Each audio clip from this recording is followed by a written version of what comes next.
Good morning, Colgate. There we are. Before I begin, I really want to acknowledge the members of the alumni office that has put this weekend on. I think they've just done a remarkable job, so can we thank them?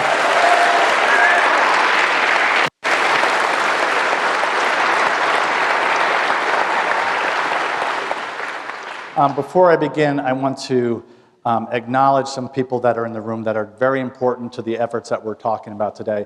I'd first like to invite members of the Board of Trustees and the leadership to please stand and be acknowledged.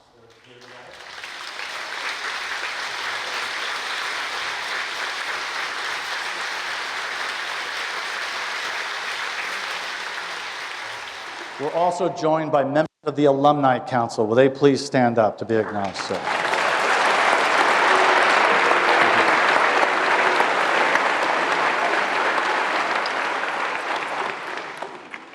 We're also joined by the senior administration of the university. I'm going to ask the members of the cabinet to please stand up. Just everyone, please stand up.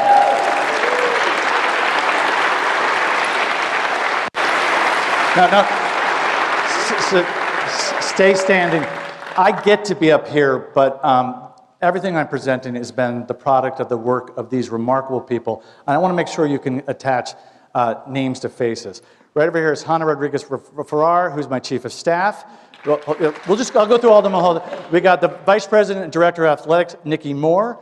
We have the dean of the college, Paul McLaughlin. We have a senior advisor to the president, Christopher Wells. Paul Mishler, the head of advancement. Colgate grad right next, Tracy Hucks, provost and dean of the faculty. Oh, applause line. Everyone knows Tybo, who is in charge of everything, Bob Tyberski. Of course, you all know, we have alumni row right here. We have Gary Ross, head of admissions and financial aid.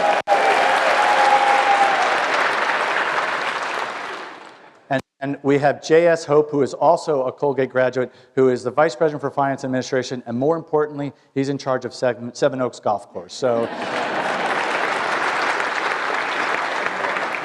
did I forget you, Laura Jack? Most importantly, Laura Jack, vice president of communications, who is in charge of everything. Sorry, thank you. We are gathered today to talk about the third century plan. And let me walk you through what's going to happen this morning and what's going to happen after this morning. I'm going to walk you through how this plan was developed, what its features are, what some of the first steps that we're going to undertake in accordance with this plan, and what some of our long-term aspirations will be in each of the fundamental areas that I'm going to walk you through today. In case you don't want to take notes, I can do you all a favor, which is this.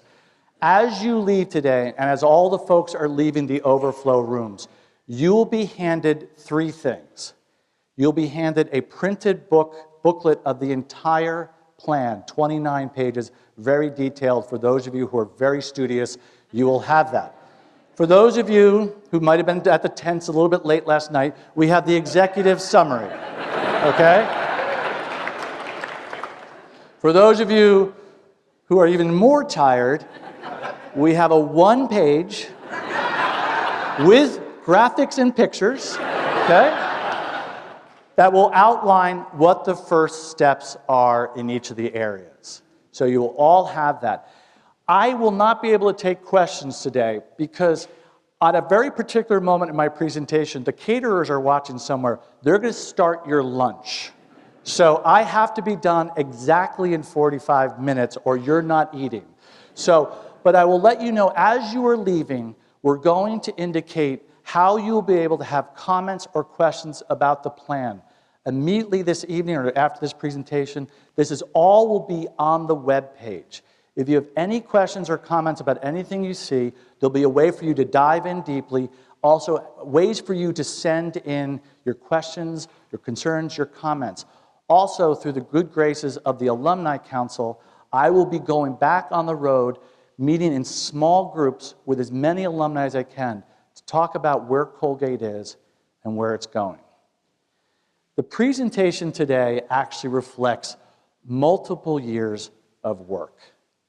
You'll see it as one piece, but know that this is a product of a lot of work involving the faculty, the trustees, and the administration. Just about 2 years ago, the Board of Trustees went through a governance review in order to enable them to work on long-term strategy, to focus their efforts not on the day-to-day, but to focus their real fiduciary obligation on where the institution is going. They've been hard at work since they went through their governance review. This past year with the faculty, we arranged the faculty into a new body. It's actually an existing body called the Advisory and Planning Committee. We asked this body to expand itself so it represented all the different major committees of the faculty.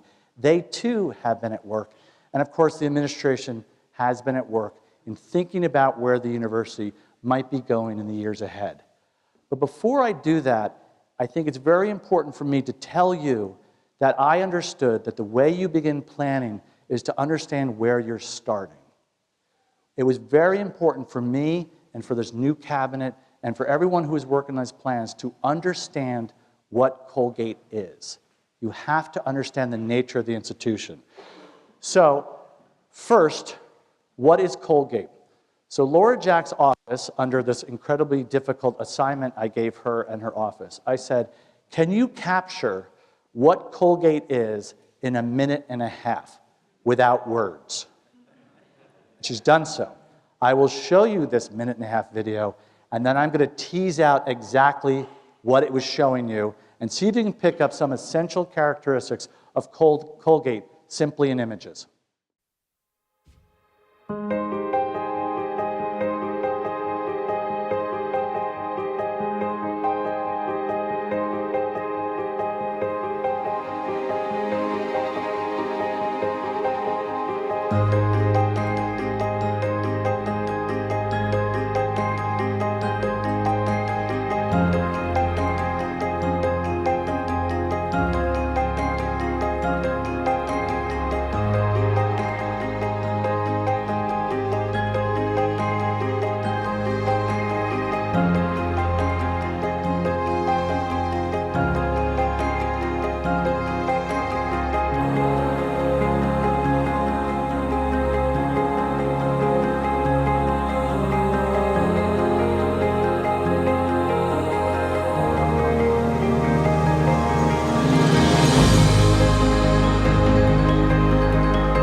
Thank you, Laura. What did you just see? You saw a distinctive and unique institution in American higher education. You need to understand something about how Colgate operates in the network of 4,000 institutions, colleges, and universities of America. Colgate, through a series of decisions, has emerged as one of the largest of the liberal arts colleges. We have over 300 faculty members here. That is more than double what you would see at a Haverford or a Bowdoin. We are just under 3,000 students. We are one of the largest of the liberal arts colleges.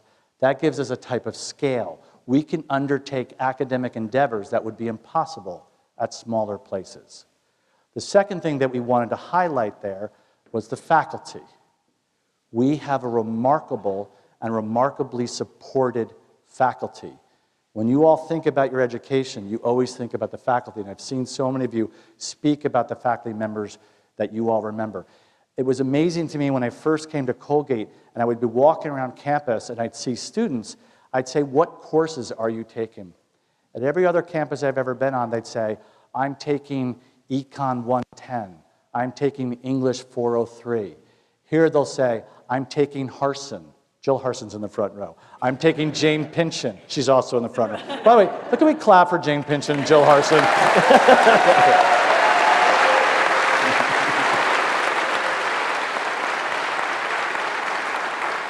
So there's something about this remarkable faculty who are engaged with our students, but we have a great faculty.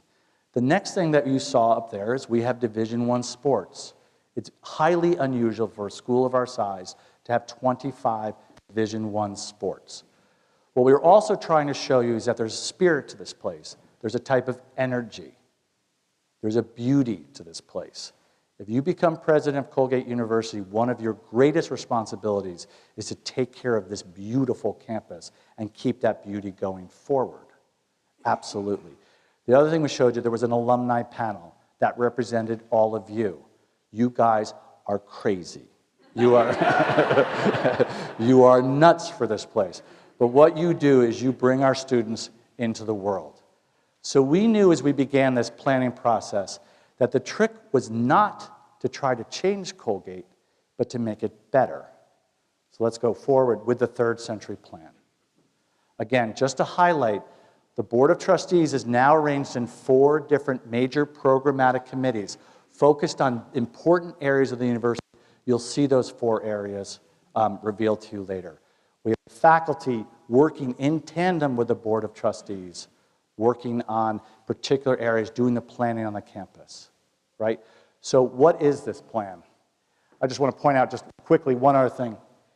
Just last month, the Board of Trustees saw this plan and endorsed it, as did the university faculty. We called a special meeting of the faculty in May 15th of this year. They saw the plan, we discussed it, debated it, the faculty has endorsed this plan, and just a few weeks ago, the Alumni Council has endorsed this plan. So, what this plan seeks to do is it tries to accept the qualities of the institution. What are we? What's unique? What's distinct about this place? And how do we strengthen those particular elements, the foundation of Colgate? It wishes Colgate to be Colgate, but the best version possible of it. No one should seek to try to make us some other institution, but we should say, what is great about us? Let's make it stronger. It is a framework for the future. It espouses or it lays out a series of long-term goals and aspirations in each of the important areas of the university. Now, I'm going to prepare you for what I'm talking about today because you're going to have this experience. You're going to think, Brian, that's a lot. That's a lot of things you want to do. The goals that you're setting out seem audacious. They ought to. Really great institutions don't simply turn to things for 2 to 3 years, turn to things for 2 to 3 years, have a new strategic plan. The really great institutions, for long periods of time, pursue that which is fundamental. In American higher education, there's a small number of institutions that are highly regarded because they do this. Princeton University in 1961, when it was not as highly regarded as an institution as it is today, put forth the plan for Princeton. That plan remains on their website to this day. We will be a remarkable institution of research and teaching. They talked about their faculty, and they've just pursued it for close to 60 years. Williams College, another institution that just doesn't lurch back and forth. They stay focused on the fundamentals. So it was very important that we at this moment not just talk about what we're going to do first, but to say, what do we want to do in the long period of time? You're also going to react, because I know you, you're going to say, everything you're talking about, Brian, seems really expensive. Which is why the advancement office has locked the doors. No food till it's all paid for, okay? So, of course it is. We will pursue the vision that we're putting forward over a long period of time. What we will not be handing out to you today is something that the Board of Trustees has spent a lot of time with over this past year. And that is all the financial models, all the financial frameworks, all the pro formas on the balance sheet or the operating budget. We've looked at our balance sheet. Trust me, the Board of Trustees has said that we should be at the end of these first steps, at the end of these goals. The institution not only should be academically stronger, but it should be financially stronger. We will not be handing those out because the finance guys in the room will just be jumping me at lunch about line number 4. But know that they are there. But we will be looking at certain first steps, the things that we will be doing, many of which we've already started. And I want to assure you that we have obtained within our current operating budget the resources necessary to pay for all the first steps that I will identify. Each one of them. And I really want to congratulate our Vice President for Finance and Administration. One of the things that we've done for the last 2 years is we have put as tight a control on the expansion of staff and administration as we could. Universities they just keep wanting to get bigger. We have been very, very, very tight, which is why no cabinet member is actually looking at J.S. Hope, because he says no to them all the time. But just, if you hold off on your staff, you find that you have greater resources. But I just want you to know, everything that's as listed as a first step, we have the resources. So now let's go into the plan. Here are the fundamentals for this university. As a matter of fact, I think they're the fundamentals for any great college or university. I've often told people I have a very easy job. I only have to think of 4 things every day. I just think of these 4 things, and then I just go home, walk my dog. Some days I think of one thing twice, you know. It brings me into the afternoon, but then I go home then. 4 things. All we have to worry about. Here they are. First, we are in the business of talent. We are only as good as the people we attract. It is about the people. It is about the faculty that we get to come here, who we support through their intellectual life. It's about the students that we're able to come here, the students we want, who will benefit so greatly from this form of education, and the administration. We are most importantly a business of bringing people together and bringing them here. So the first thing you have to do is say, are we doing everything we can to make sure we're attracting talent? And that's not just salaries. It's faculty want to know they can be supported as scholars. They also want to know, will I be teaching great students? Will I be in front of a room of great students? Will I have a place to live? I'm going to get into that in a second. Attracting talent. Second, are you strengthening the university's academic enterprise? This is the deep, hard, long, good work of any institution that seeks to be better. The number of institutions in this country that have moved forward, have become better, have expanded their reach and reputation, that didn't do at strengthening of their academic enterprise is exactly 0. The ones that move up, that become great, become well-regarded, you can always find at the base of that uplift, they did something to strengthen their academic life. Every now and then you see a school gets really hot. Remember when Doug Flutie wins the Heisman and Boston College gets hot for like 3 years, or a school makes it to the Final Four, or they get one gift. You see these blips. But the really good ones that move up in the world, always, when you look closely, it's this one. The next one. You have to enrich the student experience. What is happening to our students? How do they live? How do they eat? How do they engage with each other?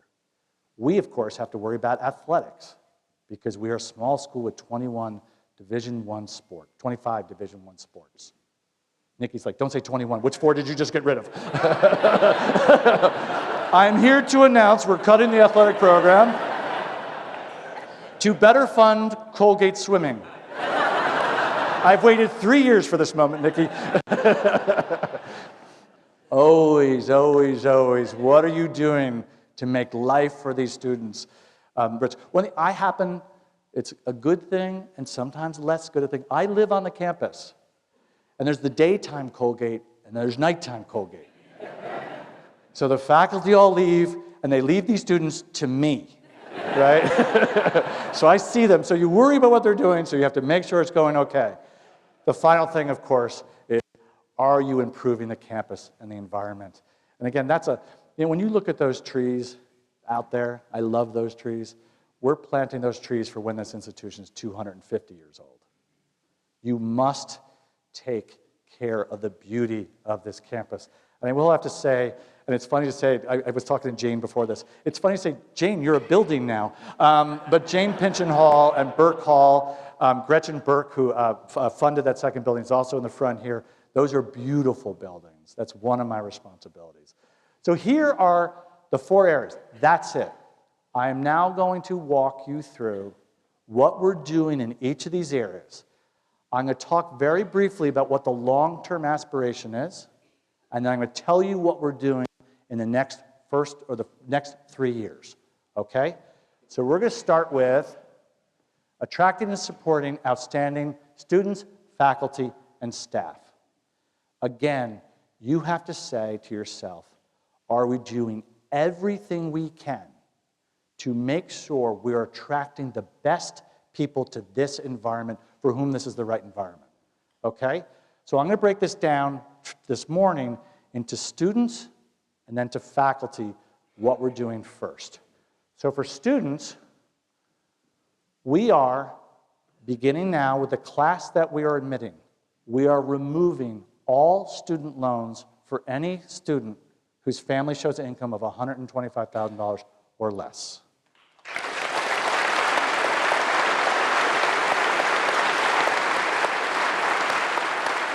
Yep. And this is not just for the students who will show up a year from now, but all the students who are on campus a year from now. If you're a sophomore, junior, or senior, we will remove from their packages any loans. So that is a very good thing. Let me tell you why. Right now, Colgate is at risk of not being able to attract and enroll any students from the middle class.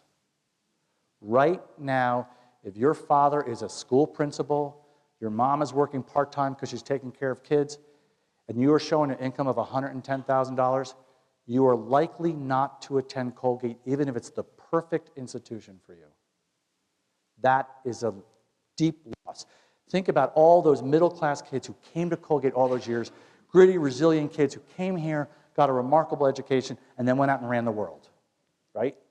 So we're going to take care of this right away. Now, let me tell you what this really means. When a student fills out their forms, we looked at their expected family contribution. But if we see that they show $125,000, right now what we do is we give them a loan, a grant, we require them to do work study, and we expect them to contribute money from the summer. They will still have work study, and they still will be expected to do work in the summer. But we'll take away those loans so that this is the right school for them. They can come here.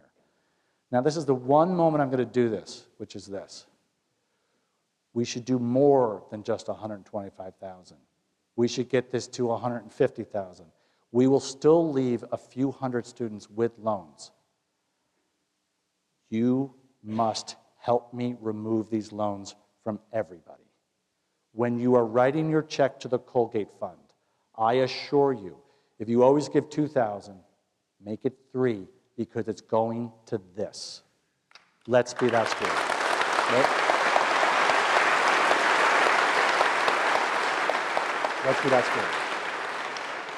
school. Okay, moving on to the faculty, which is a more complex endeavor.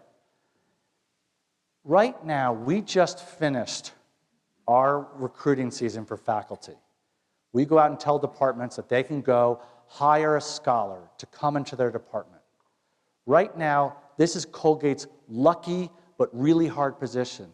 We are now going head-to-head with Williams, Vanderbilt, Stanford, Notre Dame, Pomona, Davidson.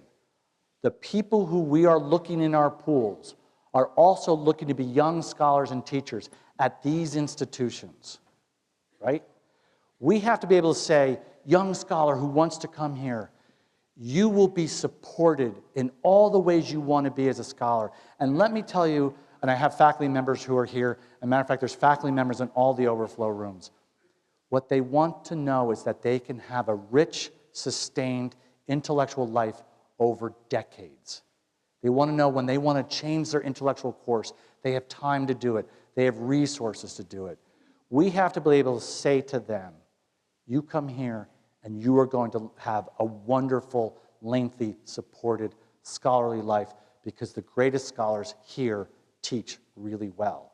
So beginning with the class that we're recruiting, the next wave of faculty, we're going to move our junior faculty to level seen at the very best colleges in the university and the best of the Ivy Leagues. We're going to say to them, you're going to have the time you need, you're going to have the support you need. We might be a little behind on salary, but what they actually really want to know is, when I need time, I have time to finish that book. I have time to shape that new course. we are going to, starting with the class recruiting, move our faculty to that. Long term, we have to make sure all of our faculty are working and operating at levels that you see at the best universities. So, if you're thinking, what can I do to help Brian? Which is what you should do every day. Like, come on. One of the things I think we'll do in the campaign going forward is the more we can endow chairs, name chairs, the more we can support our remarkable faculty. This has got to be what we do. You all remember the faculty. This is the way you do it. I'm now going to move on to the academic enterprise. Okay. What are you doing? Where are your strengths? Where's intellectual life? Where's intellectual inquiry going? So you have to sit there and think, how do we make Colgate exciting, relevant, and true to its liberal arts foundation? So what do? In American higher education, the very best institutions are moving in interdisciplinary ways. They're crossing traditional boundaries. Because, by the way, our students could care less about 19th century boundaries of intellectual life. They just want to solve problems. They want to think about complex things. So it turns out in two specific areas, we have fortunately woke up one day and we have these incredible opportunities which we're now pursuing, and I want to walk you through these. The first is the Middle Campus Plan for Arts, Creativity, and Innovation. So when I arrived here, it's really interesting on what you see on your desk on the first day. On my desk on the first day was Jill Harson, who was the interim president. What took you so long to finally arrive? Was her right? She's like, where have you been? Anyway, in 1936, the Board of Trustees issued a report that says, wow, we've underinvested in our arts facilities. We ought to address that.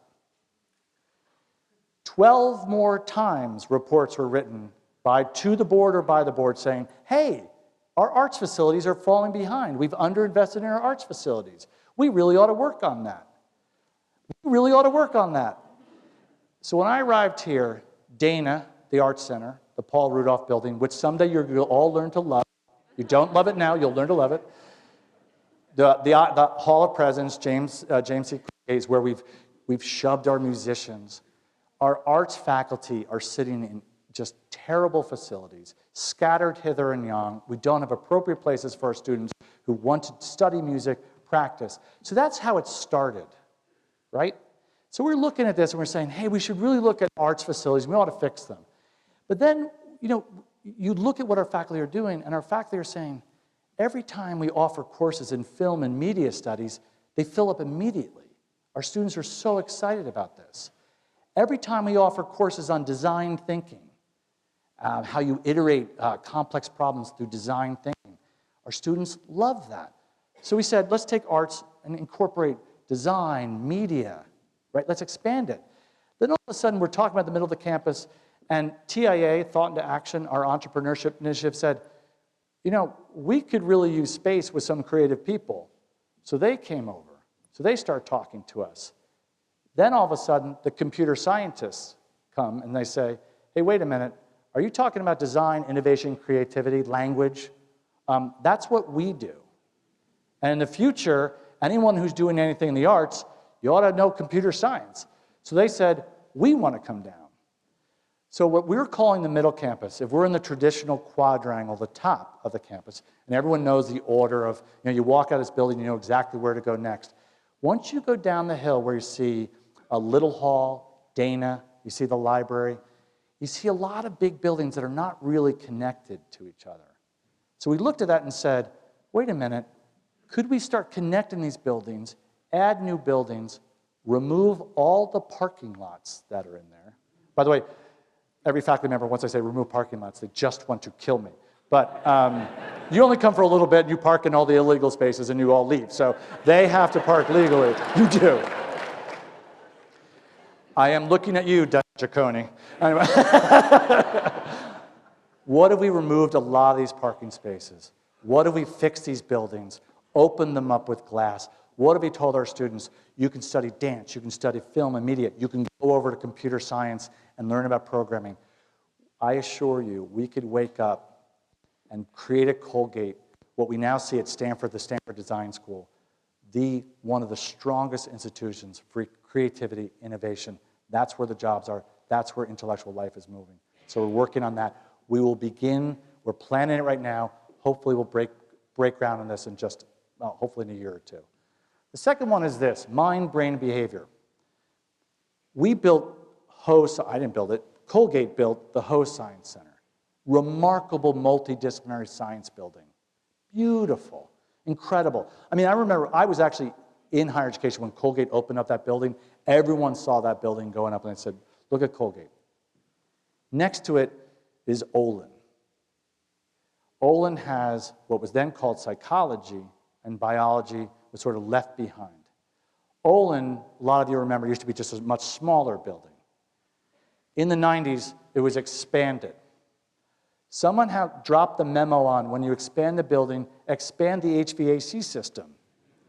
Oh, drop page 2 of the plan. Anyway, so one of the things that was on my desk the first day was, hey, Olin Hall needs a whole lot of help because every summer we put more Band-Aids on the air conditioning system, but it's about to go. We got to replace that roof. The same thing happened.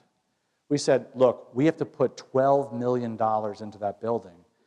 The faculty in that building said, wait a minute, our biologists and our psychology faculty, we've been talking to each other.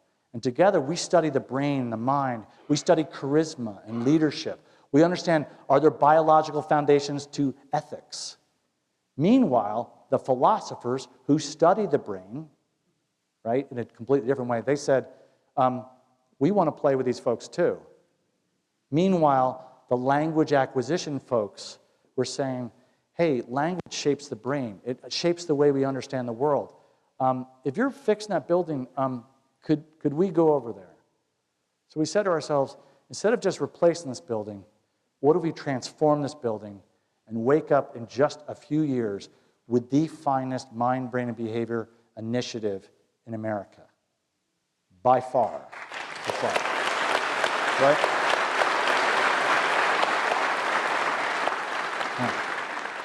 Imagine just language is just so that work, we're working on designs for this. Mr. Ho, who is not here, recently gave a $15 million gift to start that initiative, so we can begin the work on this right away. So,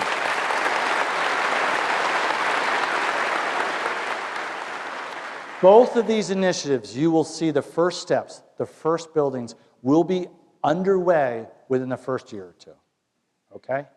The third conversation, which I haven't put on the screen, our political scientists, our economists, our people who work in peace and conflict studies, our people who work in the Upstate Institute. There's a lot of people on this campus who think about policy, think about the way government works, think about how the world works. I suspect the third major academic initiative might come in that area. Okay, still a little early. This is the deep work of the faculty. So again, get talented people and then start arraying them in ways that's very exciting. Okay, now, moving on. Enriching the student experience. Life of the students outside the classroom. One thing I won't speak about here today that I could spend a lot of time is we must invest in wellness. The pressure right now on our counseling services, our medical services, is quite intense. I assure you that on the documents you'll see outside, you'll see investments in that particular area. But I want to talk to you today about residential education, where our students live, and then I want to talk about athletics, okay? Let's start with residential education. First steps. I'm going to start with this. Colgate owns right now, as you well know, but actually you probably don't know this, we own 17 buildings on Broad Street, 17 large houses on Broad Street. Famously, the university purchased several of them in 2004. We haven't done a whole lot to those buildings since 2004. Every now and then I get invited to this scholarship dinner at, say, Beta House, and they'll say, we cleaned it up for you. And I'm like, dear God. What was it? No, I don't need to eat here tonight. I had a heavy lunch. I'm good, you know. It's like, Casey, down. So we sat there and we were like, again, I feel like I'm talking about deferred maintenance. Here we are, we own all these houses on Broad Street.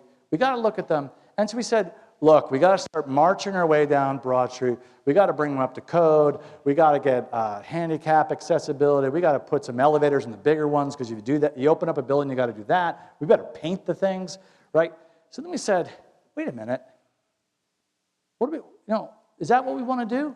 So what we've done is we've now moved all our freshmen and sophomores with these new residence halls.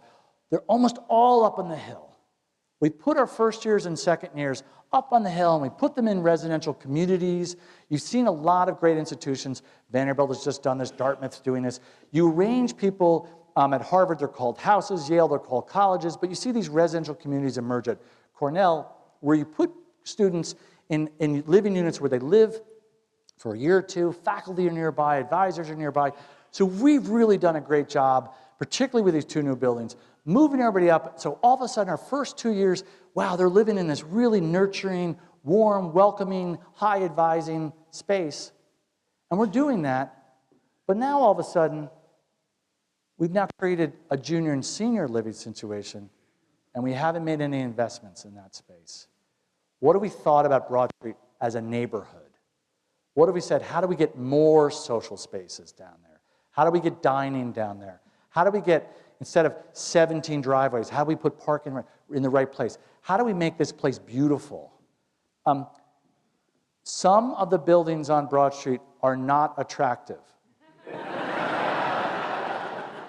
Just in case you missed that. So we said to ourselves, do we really want to put $12 million in a really ugly building? Now, I understand there's a lot of sensitivities. There's a lot of moving parts. But what we need to do this university is to say, hey, look how they live as freshmen and sophomores. Let's move down the hill and look at this neighborhood, look at these apartments, and make living down the hill rich and exciting for all of our students. So that work begins. Let me turn to athletics and recreation, Division I sports. The first thing we're going to do is, we found this in our budget. We have found the funds to raise the number of scholarships that we offer to our students by 6.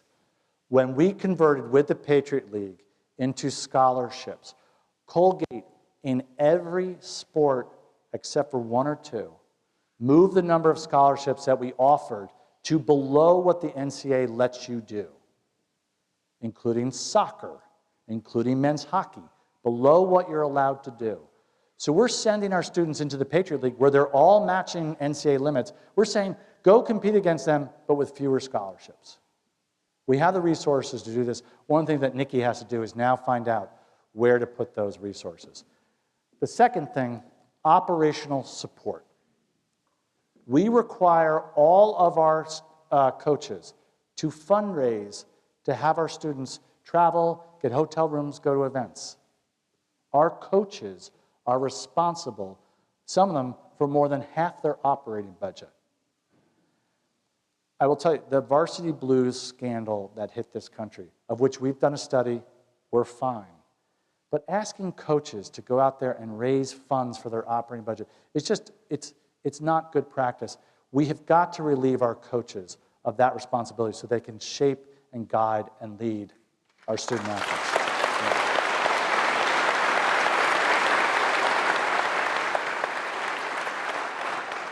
Finally, we have a beautiful hockey arena. Now we have an old hockey arena, which Nikki will not make me turn into a swimming pool, which is very, very upsetting to me. We need to look at these facilities. They're not only just good for our students, they're really good for Hamilton, the village of Hamilton. They're really good for the institution. We're going to start looking at that, okay? I'm going to move you on now to the final one, improving the campus and the environment. It's the last fundamental. See, my job, super easy. I'm getting this done in like half an hour. Okay. Hamilton Housing Initiative. We are in a housing crisis. We don't have enough housing for our faculty we want to hire, for the nurses in the village, for people who want to work in the school district. The school district, Hamilton Central Schools, have hired 25 people in the last 5 years, only one of whom lives in the village. There's no housing for them. I'm looking at Tracy Hucks right now. When we have a scholar we really want to hire, they want to come to Colgate, they've heard there's great students, they want to be part of it, almost immediately the question is, where do I live? There's no place for them to live. We're working with a particular donor who has a lot of property in the village. We're working very tightly with the village. We're going to start building modest housing for coaches, for librarians. And here's my request for all of you. Don't buy those houses. Stay at the inn, have a big dinner, I'll send breakfast. Don't buy the houses. These are for us, okay? We're going to start building houses in the village. The second thing, the Hamilton Initiative. Those of you who want to go to a movie this weekend, you shut down the movie theater because we're fixing it up. We bought all these properties. The Hamilton Initiative was widely known across the country. For the Colgate University invested in its village, transformed it. We did that about 10, 12 years ago. It's time for the second wave. And I'm going to look at JS and say, we're going to fix the golf course and the clubhouse. Okay, JS? Fair enough. Next, the campus plan. I'm looking at, there's faculty in the room. Every faculty meeting I have, I've already hinted at this, they always go, parking. I'm like, I want to talk about great ideas. They want to talk about parking. We only do. We've got to come up with a way to fix the parking, fix the roads on this campus. I don't know how many of you have done this, but I live at the very end of Oak Drive. The number of you that have been driving up to my driveway all weekend long, because there's no signs. There's no way to turn around. We have to do this. So we'll fix the plan. And finally, I'm really proud of this. Colgate is the first carbon neutral campus in the state of New York, 5th in the country, right? Yeah.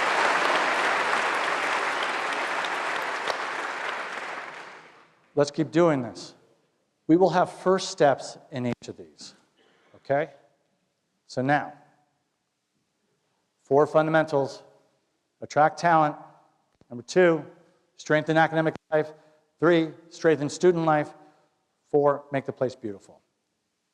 Okay, now I asked the communication folks to do something else, which is this. Look at where Colgate's been. Look where it is now. Imagine where it's going. And you have a minute and a half to do it with no words. No, I think there's words. You're allowed to have words. Let me show you everything I just presented in visuals in a minute and a half.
Colgate's always changed, always evolved. You stay true to your core, you always evolve it. That's what we're doing. My last, because people are like, caterers, burgers are going, and I have 44 minutes, I have 1 minute left. On your second or third, maybe fourth day, when you were all students at Colgate, something happened to all of you. You were brought into this chapel on Founders Day. Canosione led you up the hill, and you came into these seats in this chapel, and this is what happened to you. The then dean of the college, much like the current dean of the college, stands up, asks the new Colgate students to stand up to be presented to the faculty. At that point, the dean of the faculty, Tracy, walks up and welcomes them into the company of educated men and women. That was the moment you became affiliated with Colgate University. It happened to all of you exactly in the pews you're sitting in right now. I've had the great good fortune of then charging the students. The president comes up and charges the students who've been newly welcomed into this academic community and to set them off on their 4 years. I've used the same closing lines in the 3 lucky times I've had to do it. I want to leave you with those same lines because this is what we ought to do, and that's this. Make no small plans here. Have no small dreams. That's what we're doing. Let's do this. It's our 3rd century. Let's go. On your way out to lunch, you'll have lots of materials. You'll have lots to think about. I'm really glad you were here to listen to this today. I look forward to speaking to all of you. Thank you so much. Appreciate it.